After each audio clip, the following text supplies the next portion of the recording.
anybody else who joins in the next few minutes, well, they'll just join. So, formally, welcome. It's just gone 12, so thank you for arriving promptly. My name is Kevin Eyre. I'm the Managing Director of SoundWave, and my colleague Bill and I are presenting today. So, Bill.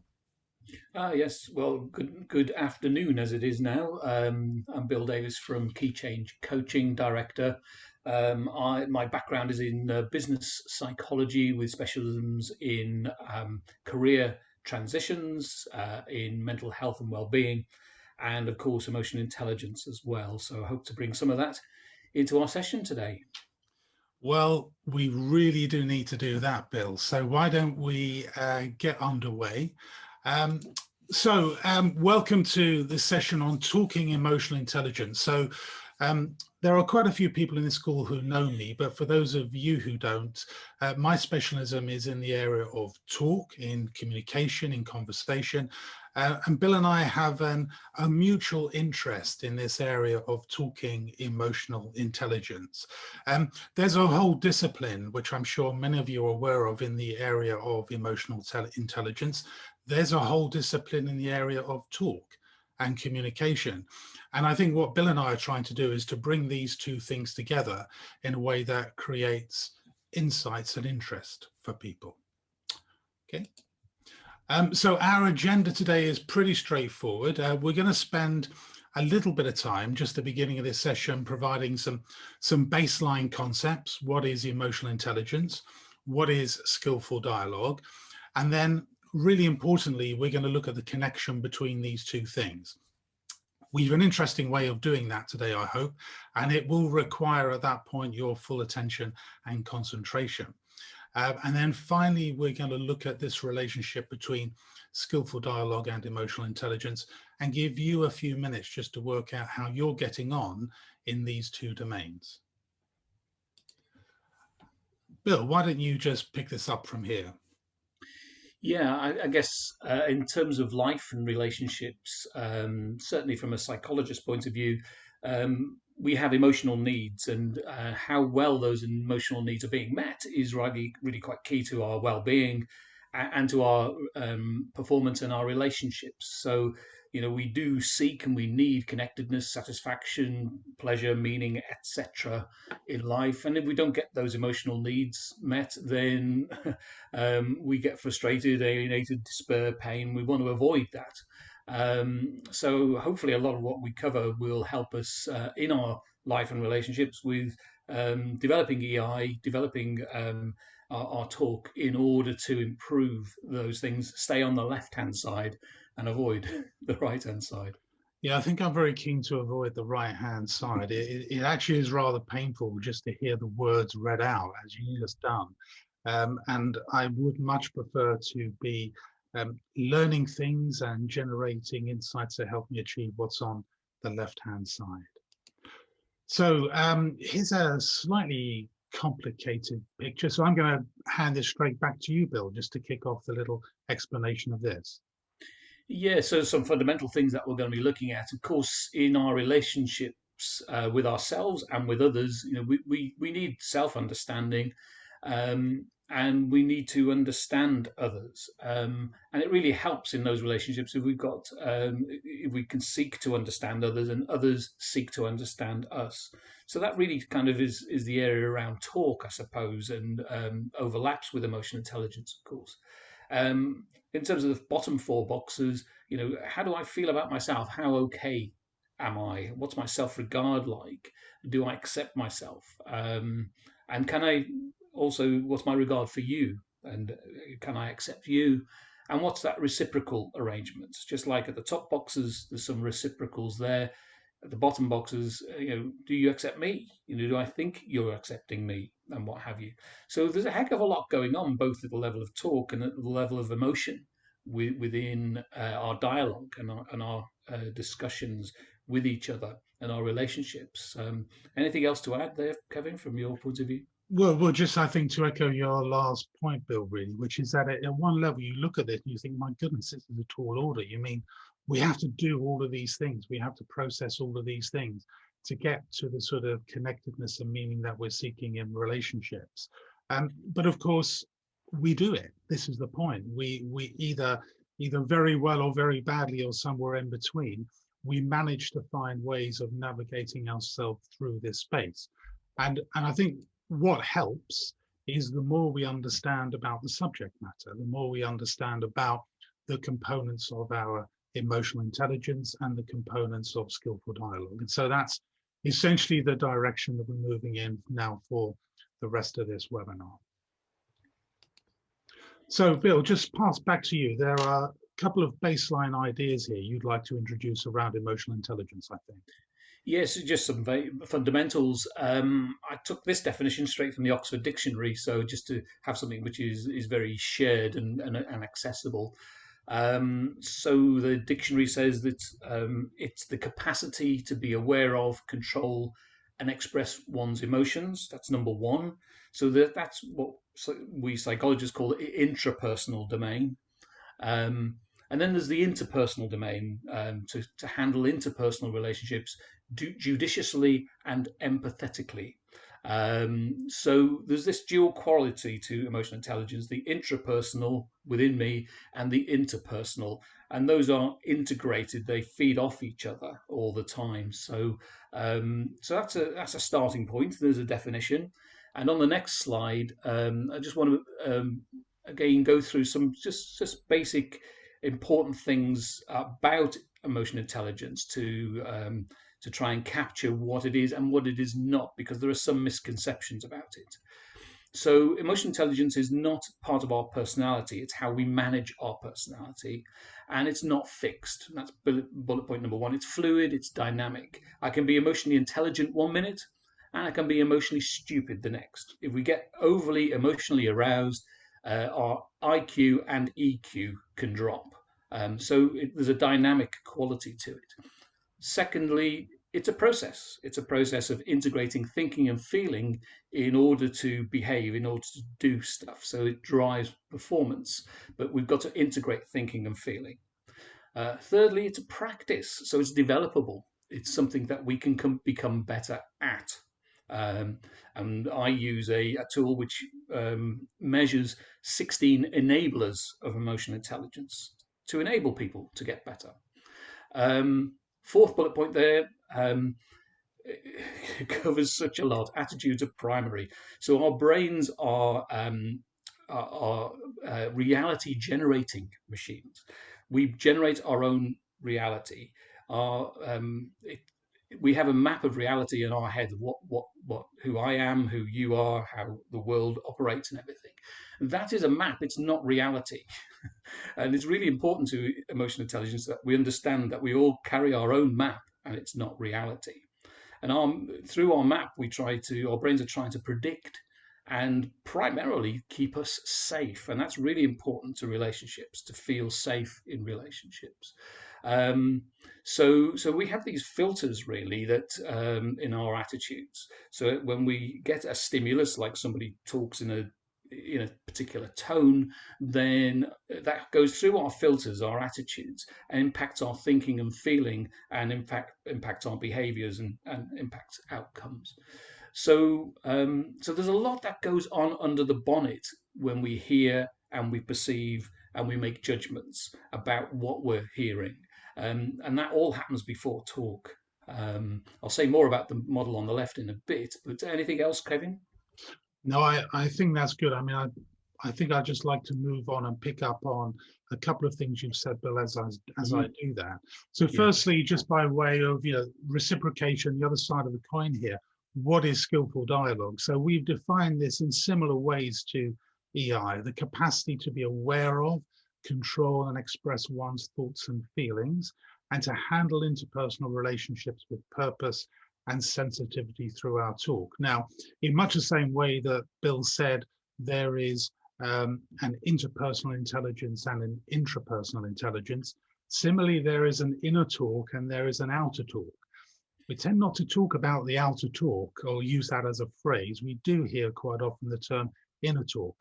Now, I think it's true to say, I read recently that the person we tend to have most conversations with during the course of our lives is, of course, ourselves. And apparently we can process conversation in our heads with that person who lives up there at the rate of about 4,000 words a second. So it's an incredible process of communication that's going on. From the point of view of skillful dialogue, the clue is in the title, we're a bit more interested in what's going on out there, in, if you like, our social talk, in the sociology of our talk. But there are some really very similar comparisons and, and parallels between emotional intelligence and talk. The first is, like EI, dialogue talk is fluid. We can change the way we talk from 1 minute to the next, almost without thinking about it, and certainly without having to apply very much effort. So I may be talking to a member of my family 1 second, a stranger the next second, and the way I will respond will be different. Secondly, skillful dialogue is something of a reawakening, in the sense that our talk is habitual. We take things very much for granted. We can just do it at thousands of words a second. We tend not to think hard about what's going on. So one of the really significant things in improving the quality of our talk, improving the quality of our dialogue, is that reawakening. It's becoming more conscious of what we do. Again, a bit like emotional intelligence, dialogue talk is developable through practice. And I'll give you a very, very simple, concrete example. In our work with leaders, we come across many leaders who find it very difficult to do something as simple as frame an open question. It doesn't take too much help, practice, and guidance for people to then move from asking very, very many leading questions to being much, much better at asking open questions. That's just one example. It's a small example. The fourth point here is that we need to be aware of how we talk. So this idea is related a little bit to the notion of reawakening. We take talk for granted. We're so much more effective in our conversation when we're clearly aware of what it is we're trying to say and the effect that what we're saying is having. And the final point, again, has the sort of the mirror image with EI. It is true to say that we see gestures before we hear sounds. We hear sounds before we hear talk, but eventually we hear the talk. And the difference between those three stages is milliseconds, but they do occur in something of a sequence.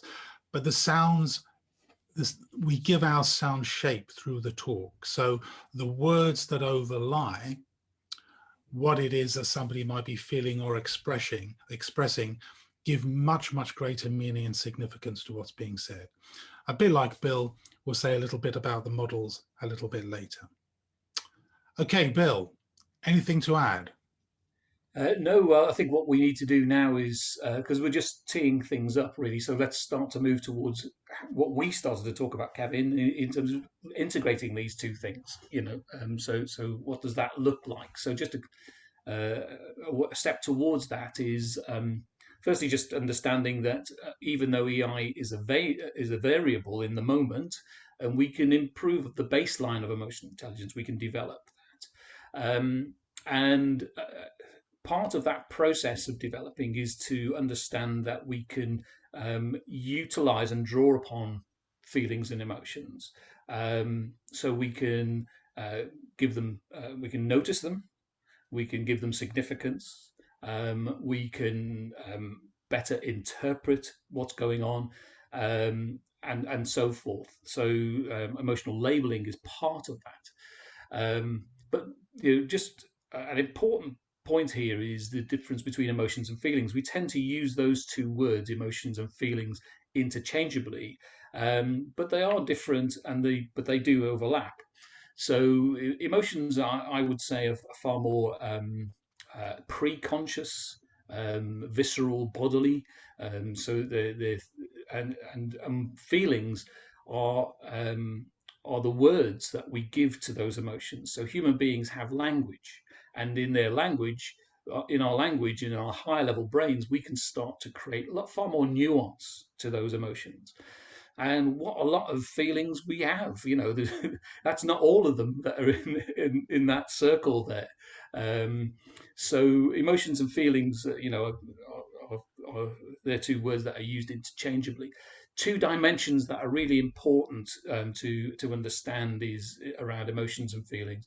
Is number one is intensity. So they can be high or low. So in terms of the energy and the visceral impact of some of these emotions, so they have sort of energy and a drive to action. The other dimension, which is on the horizontal axis, is there are some emotions and feelings that we want more of. So we call those positive feelings. And there are some that we want less of. We call them negative feelings. By negative, I don't mean bad. All emotions have a utility, a purpose, and can be helpful if we use them properly. So, for example, on the left-hand side, it's not on there, but where would we be if we didn't have guilt? You can just imagine what would happen if we didn't have that emotion and feeling. Um, Now, the final thing just to say is that, of course, emotions tend to get projected, they get expressed. Even when we're trying to manage very strong feelings, um, what a psychologist say is that they leak. So they leak out into the environment of people around us, and they will get expressed. And we'll come back to this when we look at how we integrate the models. But for now, that's just a few things about emotions and feelings, what they are, how rich that picture is, and a way of understanding them. So they get expressed. What about sound, Kevin? What Okay, about so talk? what about talk? So the model works in the other direction. And I think the really interesting thing, and this is what we'll move on to spend a bit more time on, is the effect of talk. So it's interesting that we have feelings, we have emotions, but we give them real color and real understanding when we apply words to them. At the moment we apply words to them, we can handle them more easily. But also it's quite a challenge. What are the differences between some of those states that Bill was describing in his model? What's the difference between despair and shame, for example? These are things we don't spend a lot of time talking about, but once we label them, once we give them words, we can start to work with them. Now, in the same way as we express feelings, what happens with talk is we create states. We change and create the feelings and the thoughts that somebody has as a consequence of the way they're being spoken to. The SoundWave model on the right, which we won't take a long time to look at today, is familiar to some of you, but three clusters of three voices. Each voice sounds different, has a different purpose, and has a different effect. We'll look at some of the detail of that in a second. But I'm going to move on, Bill, just to show the simple relationship between the two, which is what we think is there's a very, very straightforward dynamic relationship between the feelings or states that we experience and the variability, the high degrees of changeability that are happening in those within us through the course of a working day, and the way in which we are expressing our thoughts and feelings. So the words, the language, the verbal strategies create states. The states get expressed that have an impact on the words, and we end up in this very, very dynamic, very changeable situation.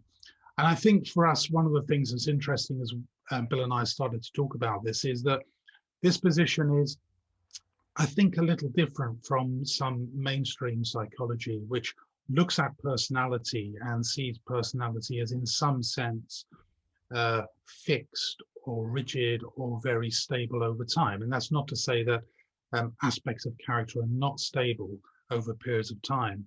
But what it is to say is that what is happening to us as human beings moment to moment is changing very, very frequently during the course of any particular living day in our lives. And I think that's a message we want to get across. Bill, do you want to add anything to that? No, I'm aware that we're 20 minutes in and we've been Yeah, talking quite theoretically so you have. far. So I'm just keen to kind of try and ground this in some reality that we can all share. Okay. right now. So let's look at how this plays in practice. Okay, that's great. So for this purpose, we are going to draw on the offices of the wonderful BBC, um, the listening project with the BBC. So we're going to introduce you to, or have introduced to you, Neil and Daisy. Um, this is a 15-minute interview, but rest assured, you're going to only listen to the first 4 minutes of it. Okay. And as you listen to the first 4 minutes of this recording, what we'd really like you to do is tune in to what you're hearing. What are you hearing by way of the states, the feelings, the attitudes that our protagonists might be displaying? And what's the language that you're hearing being used? And if you're really smart, what might be some of the critical dynamic moments in that conversation that you want to bring to your attention? This is where we're going to use the chat box, or where my lovely colleague, I think it was Malika, referred to it as the hat box, but we'll keep calling it the chat box. Just as you hear things, populate the chat box for us. Okay, and we'll come back and we will listen, we'll read what's in the chat box and play it back to you. So, just getting marginally organized. Okay, here we go.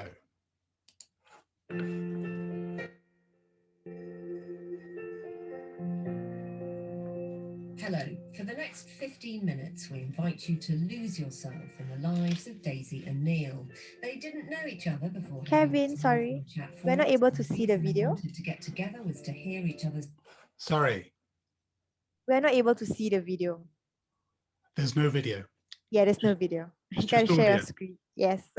Oh, it's just Okay. audio? Oh, Just audio. oh, yeah. sorry about that. Sorry about that. That's quite all right. That's quite all right. I'll tell you what I'll do. I'll just take it back a second and just kick it off a couple of seconds in. And can I just check that everybody can hear the audio? Bill, can Yes, you we just... can. Yes, I think we're hearing it through your microphone, but I can certainly hear it. Ah, yes. Okay. Right. Forgive the technical problem. Okay, that should take care of that. Let's try again. Hello. For the next 15 minutes, we invite you to lose yourself in the lives of Daisy and Neil. They didn't know each other before having this long-form chat for us, and the reason they wanted to get together was to hear each other's perspectives on meat. It's a political as well as a personal topic at the moment, how it's farmed, how it's eaten, who's eating it and not eating it. For now, all you need to know is that Neil is a dairy farmer and Daisy is a vegan.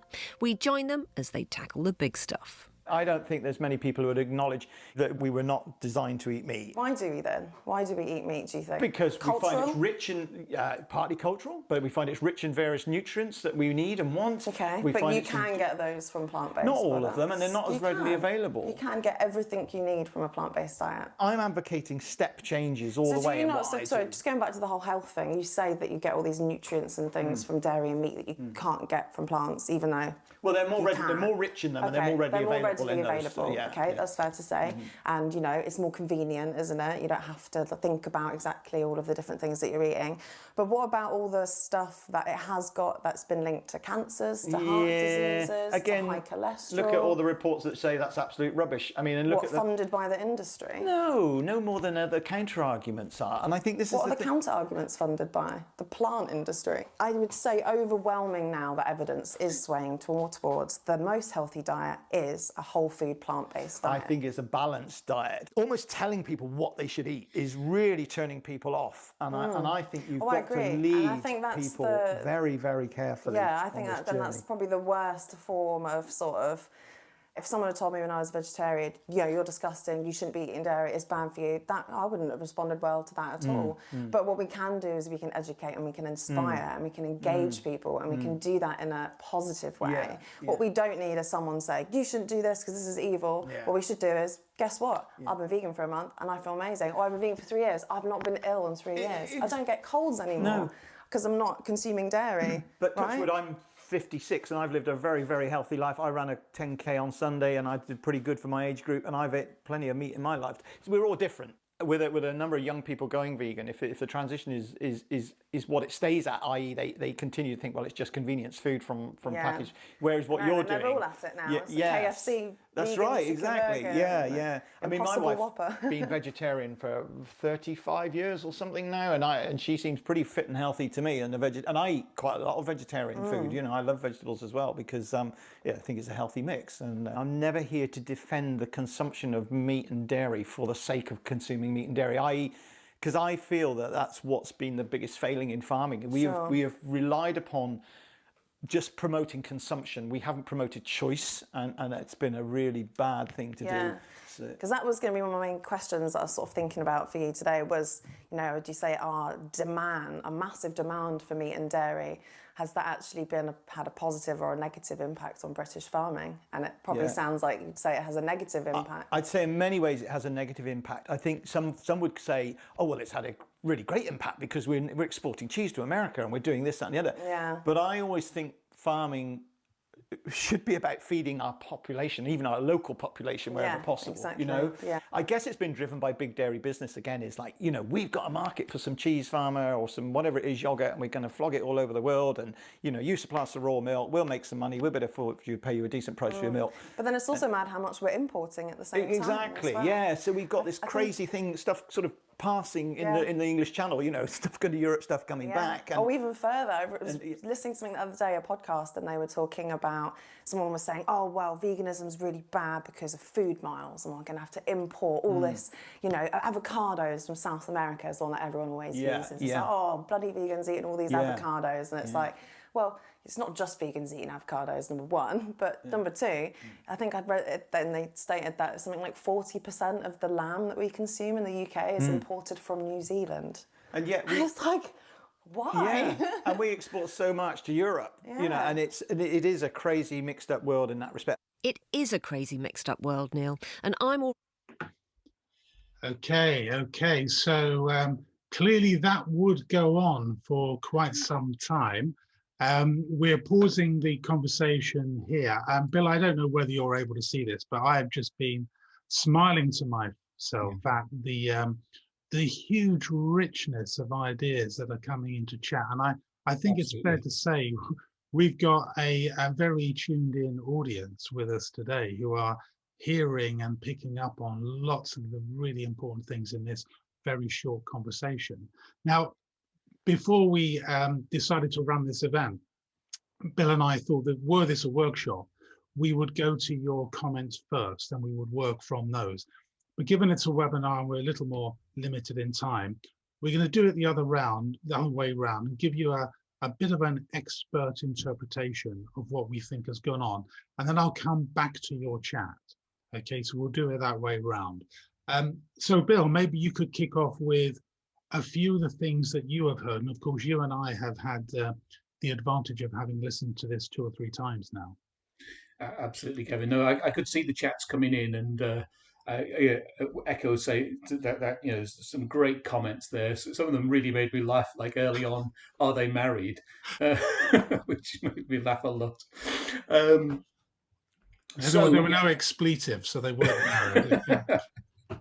No, but certainly from my perspective, clearly for a lot of it, it was high intensity, you know, in terms of that wheel on the left-hand side. They very much were in that kind of top left box. I have to say that the important thing about talk and about emotional intelligence is context is so important.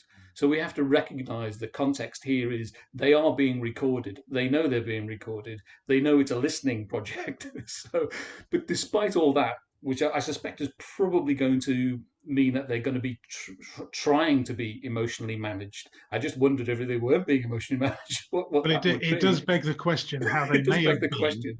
Had they not been aware they were being recorded. But anyway, Indeed. But nevertheless, I think, you know, it was picked up on some of the comments. I think that real attack feature in that irritable kind of backdrop of antagonism at the beginning started to then dissipate as they listened more to each other and they started to share a bit more about each other's values and approach. And it moved it into more the energized zone, I would say. So in terms of talk, it moved from a lot of tell, which was still there all the way through, Yeah. to a little bit more kind of suggest kind of a bit more advocacy and articulation. And I noticed emotionally it started to move around the wheel clockwise into the energized mode. And at least one person picked up how, as the dialogue went on, it started to slow down as they listened to each other and started to move more towards the kind of the green area in the bottom right, where they were appreciating each other more. So that's what I noticed really as a journey, clockwise on the left hand side and kind of almost anti-clockwise on the right hand side. Yeah, so I would echo that, and loved the comments in chat. I think looking at this from the SoundWave model, but paralleling what you're saying, this right at the beginning, and perhaps for 1 minute and 40 seconds, challenge, advocate, challenge, advocate. These are the voices that are most conspicuous in the conversation. And you can see, the assertion that underpins those voices being mirrored in the feelings that we heard only too clearly in the tone of people's voices. And we're really good at picking up on all of that. I think at about 1 minute 40 into the discussion, there's a little bit of a change, and people started to observe this, and there's a shift out of the bottom two really assertive voices to a slightly more inclusive voice of articulation. There's some disclosure on both sides. There's a little more sharing, and this is in line with the energy just dropping a little bit. So I think this, Bill, is where you're picking up a sense that people are moving towards maybe a little more appreciation, a bit more understanding. Yes. I certainly felt that as they were advocating, but a little less strongly through the conversation, then there was confidence in what they were saying. That was a tone I was picking up. It was also almost for some people, for some of the protagonists, some pride in the way in which they were able to express their arguments. The really, I think, most critical thing here is what happened probably at about 2.5, 3 minutes in, when I think it was Daisy actually went so far as to ask a question. It wasn't a brilliantly framed question, but it nonetheless was a question. Now, importantly, what's going on here, I think the articulation gave the space for the question gives space to further articulation, further sharing. And but on balance, this was a strongly telling, suggesting with almost no asking going on. But I think you notice that the constructiveness of this conversation gets so much better the moment the energy comes down, the moment there's a shift from the more assertive voices of challenge and advocate to the more neutral voice of articulation, and then a little drop of inquiry into the picture. So I think that's probably where I would pause my my analysis. Do you want to add anything to that, Bill? No, that's. I think what you've said and what we've picked up, was very. I mean, we could have just put the chat boxes up, couldn't we? Because the summary was all there to be seen. Just moving on to respond to one of those chat questions. What would it be like if they weren't being recorded? But quite interestingly, that's one of the ways that we develop our emotional intelligence. It's almost having an ability to be in a conversation and to be outside of a conversation at the same time. Psychologists call the observing self. Interestingly, Gandhi used it quite a lot. He was able to be both in that very difficult, tense conversation, but also be outside it, observing himself and others and noticing the dynamic that was happening. And he practiced that. And that's just one tiny little facet of how we can develop our emotional intelligence, by being more mindful and being more aware of the bigger picture of what's going on.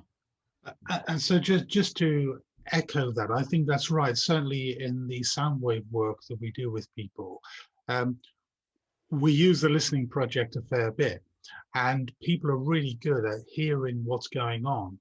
When we then ask people to assume the role, so to speak, it becomes much more difficult. So precisely this practice of being able to be in the situation and simultaneously outside it, looking on it as if you're a third party, is an important skill in this process, because we need people to be in the moment in their conversations, but able to adjust how they're holding those conversations.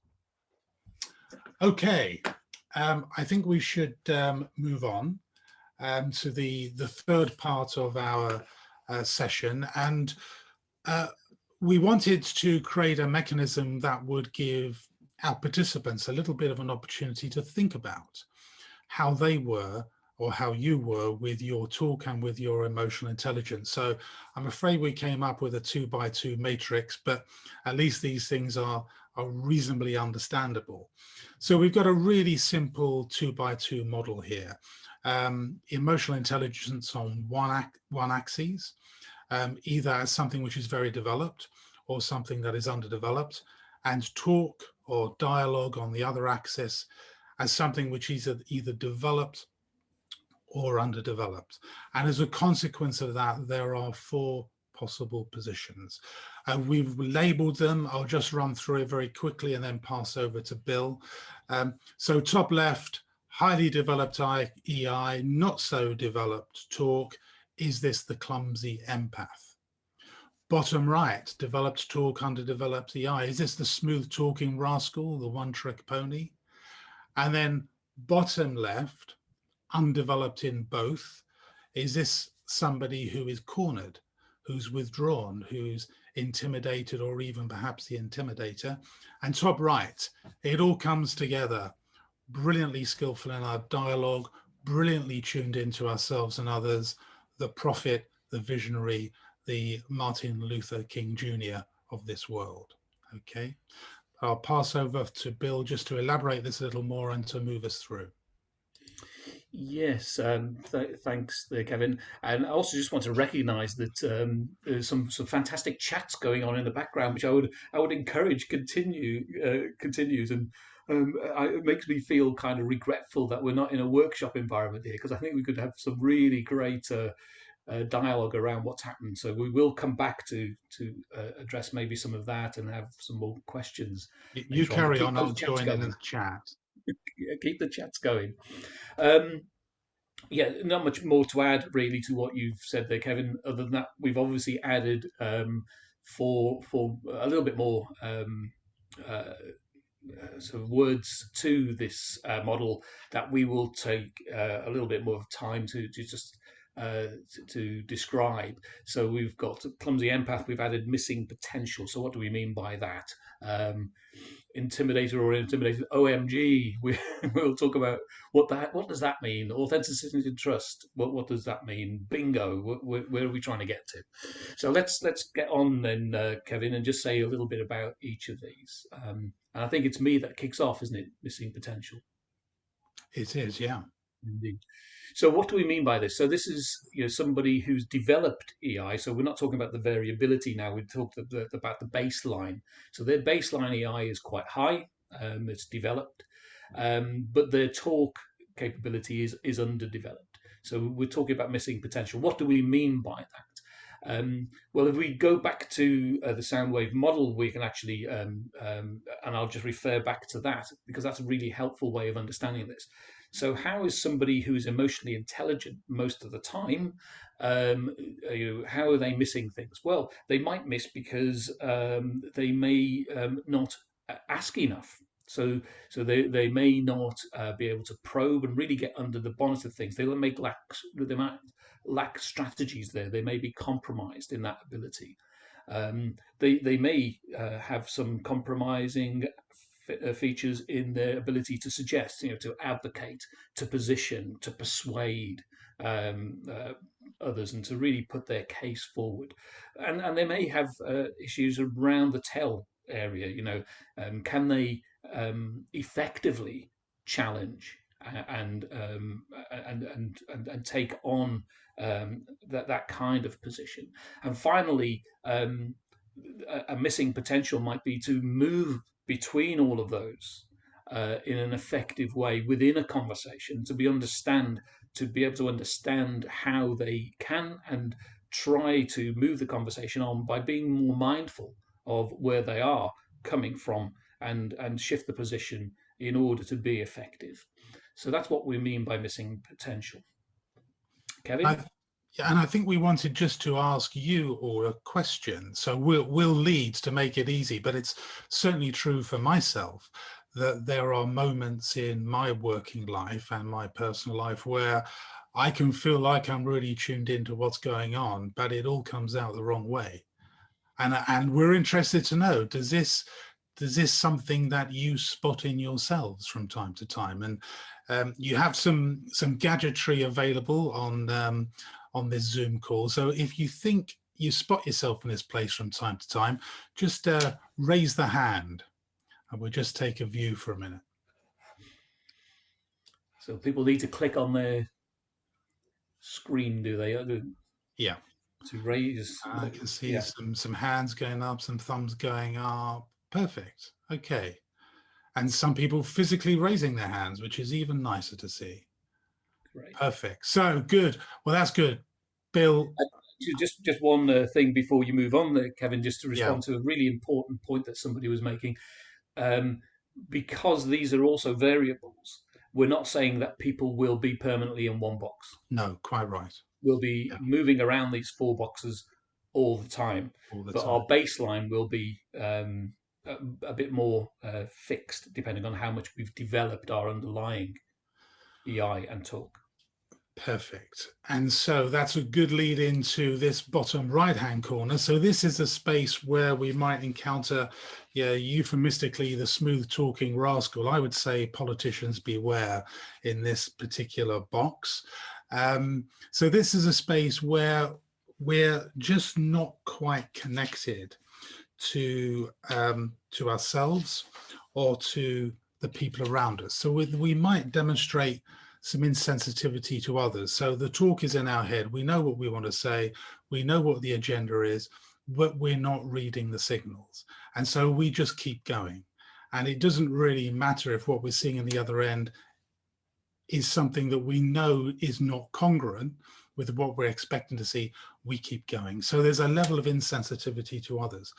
There's also, I think, importantly, an insensitivity to self, that I might not be tuning into my own feelings at this particular moment in time and reading them and still persisting and moving on, in spite of that voice in my head, which is saying, stop, whatever you think you're doing, just stop. And we don't stop, we just carry on. I think at its worst, this might be a place where we lack authenticity, where we may be manipulative. But we'd like to think that in the world of work, that's not the intention of most people. And so this might be very much at the margin, but we've added that just to provide some color to this proposition. In terms of SoundWave data, we might well find, curious enough, people who are depending very, very heavily on the assertive and telling voices to perhaps spend a disproportionate amount of their time in this particular space. But that's a hypothesis and it varies from one individual to another. So let's just do very quickly a raising of the hand. I certainly can be in this space. How about you guys?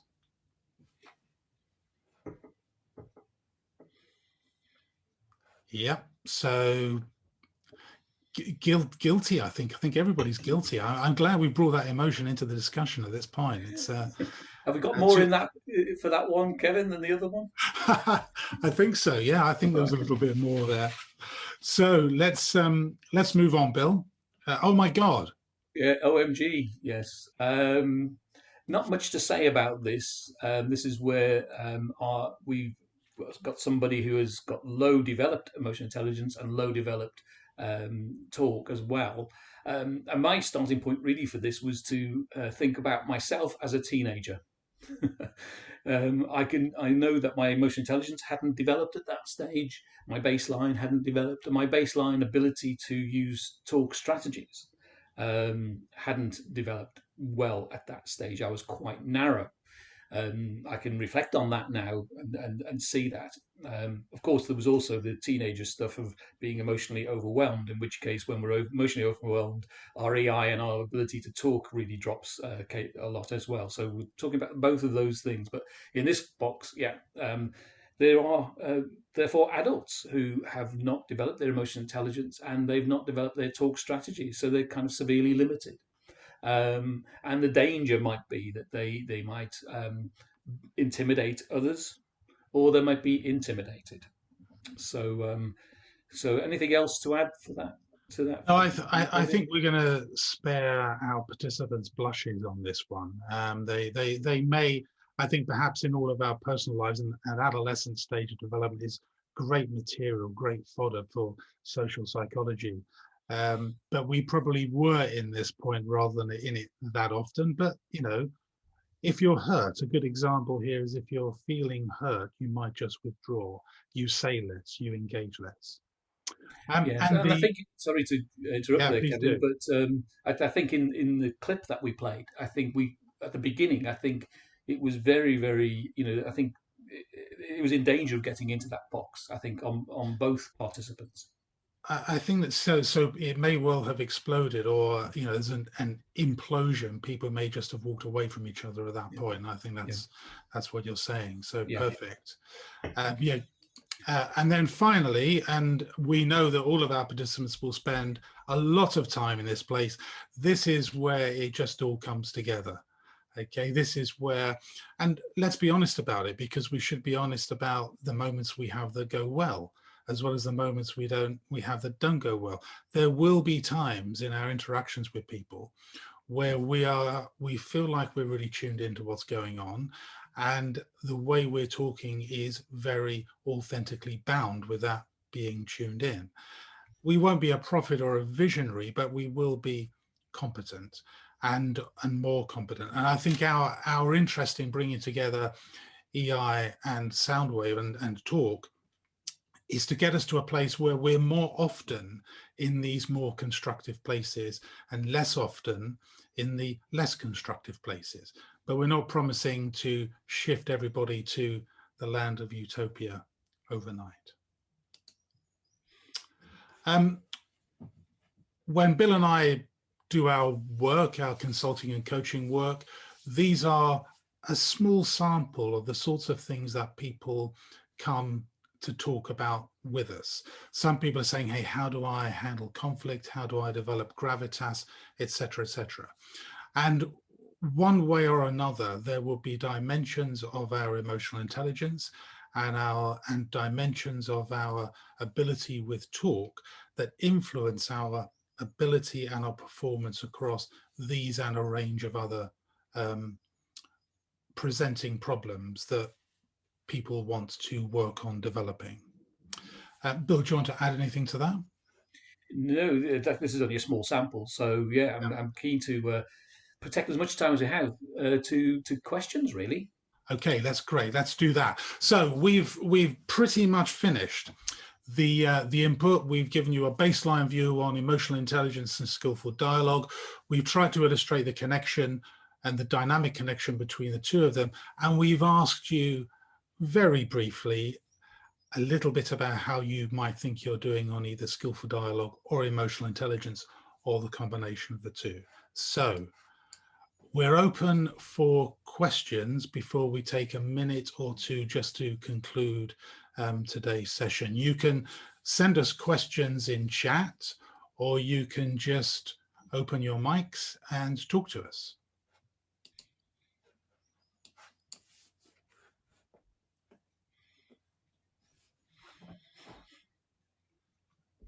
So in the absence of anybody speaking at the moment, I'm just going to chat, Bill. I'm going to read out a question, and then between us, maybe we can offer a response. So this says, does this model assume that if you can operate with a highly developed EI and talk space, you always will? Isn't there an element of choice in there, especially with how you choose to use talk? For example, in the working life, sometimes you can knowingly tune out of the emotional sphere to get things moving. Or am I confusing EI and empathy here? Give you an easy one to start with, Bill. It's a fantastic question. It's a great question. I mean, the first thing that came to mind is, as you were reading that out, is that actually the choice principle is fundamental to emotional intelligence.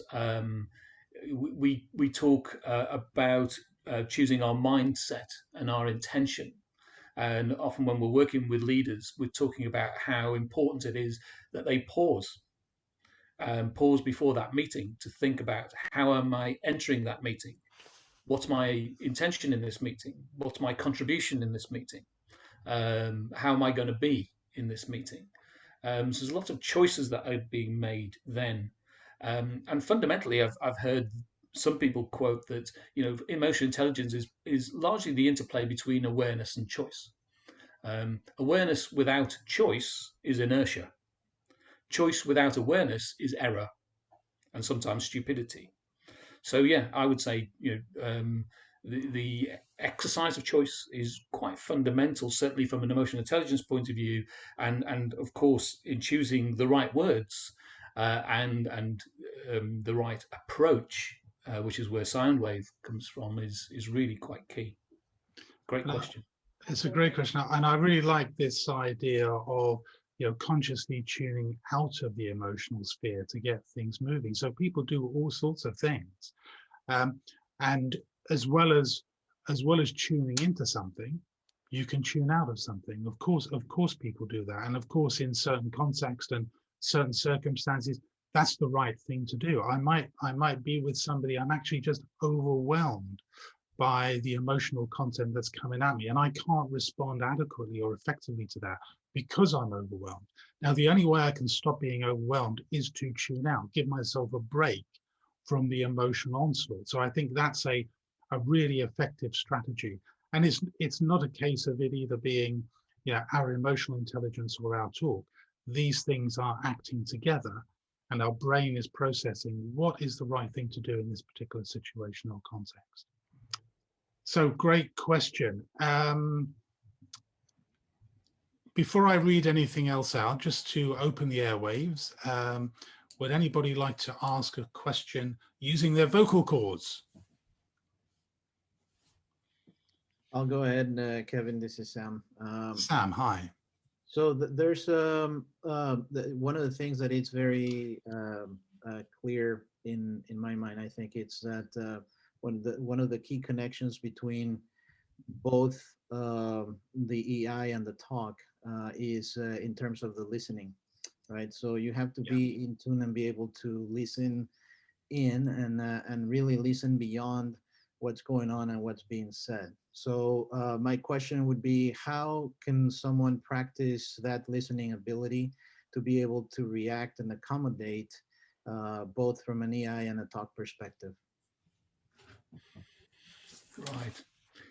Great question, Sam. If I can kick off, Kevin, again. That's all right. Please do. Sorry, I hesitated because something technically went wrong. Please carry on. It always happens. Go ahead. So, Sam, yeah, absolutely central, I think, to our development of leaders. We talk about levels of listening, and we teach a simple way of thinking about listening. Of course, we can switch off, so that's a zero level of listening, and tune out.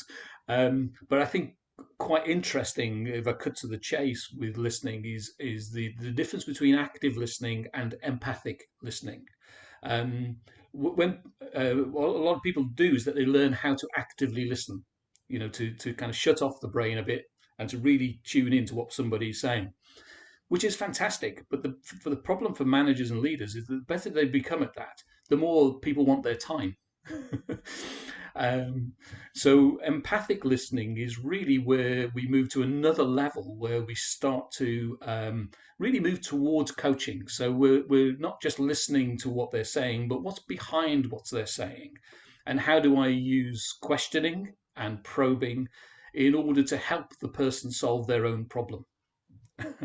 And that's where really that level of listening, where you're starting to enable people to own and solve their own problem, is really really powerful and important for leaders to adapt. So I hope that answers your question there, Sam. Really important. And just to add a couple of things to that, I think the question that it's also helpful to pose to people is, what are you listening out for? So this notion of listening is sort of a big bucket thing, and I think there's social pressure associated with it in the management world. It's one of the things that we all think we're bad at, because we're often told we're bad at it, and that we think we have to become perfect at. So firstly, we don't need to become perfect at it. We need to be able to tune into what's going on when the moment really requires it, because it's quite tricky to be at 100% capacity in listening 100% of the time. There will be occasions when, frankly, I don't need to listen, and so I'm not going to listen. But the thought in my mind is, what am I listening out for? And I think in some ways we sort of partly answered that today by saying, well, there are two broad dimensions here. The first one is, am I hearing the emotional content of what somebody is expressing? Am I focusing in on that, hearing it for what it is, and then responding appropriately? The second thing is, I think, to ask ourselves, what are the verbal strategies or voices that we're hearing, and how are they affecting the dialogue? So I think it's back a little bit to Bill's comment earlier on of Gandhi being in the conversation and outside of the conversation simultaneously, so we can act in it and we can act on it. And so I think that's important. There are clearly levels of listening, and there are clearly choices about where we make the investment in listening and when we choose not to make the investment in listening. So good question, very good question. There are a number of people just breaking off from the call. If you need to leave, please leave, but ideally you'll stay. And I think it's worth saying that although this event finishes at 12, and we will just want to make a couple of punchy inputs at the end, Bill and I are happy to stay online for a few minutes for those of you who want to ask some more questions, and we'll do our best to answer those. Just on that point, before we do allow people to formally leave, Bill, can I just ask you, because I just have a couple of technical problems here, can you see my slide deck on the screen or not? No, I can see lots of really lovely people on my screen. Great. Who I love to meet in person. Indeed. But now I can see, yeah, I can now Great. see your slides come up. There we are. Yeah. Okay, so just a quick thing. So what we're going to do at this point, I'm going to say formally thank you for attending. I'm going to present 2 slides, and then we'll stay on, come back into conversation for those of you who'd like to remain, because there's some fantastic questions and thoughts posed in the chat box. The first thing is, Bill and I have delivered this event today. We are running a public program, a workshop in March, called Talking Emotional Intelligence. For those of you who would like to find out more or indeed register, there is a scan code here. You can take a photo shot of that and register online, or go onto the SoundWave website and you'll find those details. So I'll just leave that there for a second. And for those of you who are interested simply in having a conversation with Bill or myself about any of the things listed there, and indeed anything else, then please make a note of our contact details. We'd be very happy to respond. We could go on. If you'd like to reach out and make contact, please do. If you want to join us on our Talking Emotional Intelligence workshop, be delighted to have you there. I think we will almost certainly run this session again, probably in about 6 to 8 weeks' time. So if you found it useful and you want to recommend it to colleagues, then we'd be delighted that you do that. Otherwise, I will close the webinar. Thank you for your attendance. Brilliant. Thank you very much. And some fantastic comments still coming through. So thank you so much. Wonderful. Okay. Cheerio. Do get in touch.